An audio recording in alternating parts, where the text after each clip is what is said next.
Добрий день, люди, хто глядить, зробіть репост. Сьогодні у мене суд супроть оприскувателя, який оказався начальником ветеринарної станції Гомельського району. Вот і він сидить. Вот этот чоловік створив адміністративне злочинство, йому за це не було. Ось, глядите, передайте, може хто відає його батьків, дітей відає, пришліть, як їм це відео. І він оприскує людей, бойтесь його, обходьте. От він мене здимає. Я не ведаю, який сенс ваших здимок, своїх я ведаю. Ось гэта чалавек. Ну, астатнія вот, прадстаўнікі добрай хрушка, ну, яны пацярпелі насамрэч ад гэтага рэжыма. Іхні бізнес просто хакнули, да і ўсё. Вот такія вот. Звычайныя выканаўцы.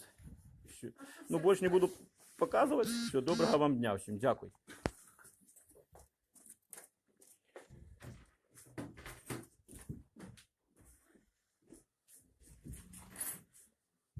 Оглашается предъявление суда. 3,5 2018 года судебное исполнение рассмотрел судебное заседание Казанского отдела по иску Жуковского касательного Иосифовича к обществу с ограниченной ответственностью Доброхрушка Министерства внутренних дел Республики Беларусь, Министерства Республики Беларусь о взыскании материального и морального вреда установил. Если это обратился в Сельском обществе с ограниченной ответственностью Доброхрушка Министерства внутренних дел Республики Беларусь, Министерства финансов Республики Беларусь о взыскании материального и морального вреда взыскании в соответствии с частью 1 и частью 2 статьи 67 Гражданского процессуального кодекса Республики Беларусь, третьи лица независимых самостоятельных органов или стороны в вступительное дело на стороне и стороне ответчика до вынесения судьей решения. Если решение по делу может повлиять на их права и обязанности по отношению к одной из сторон.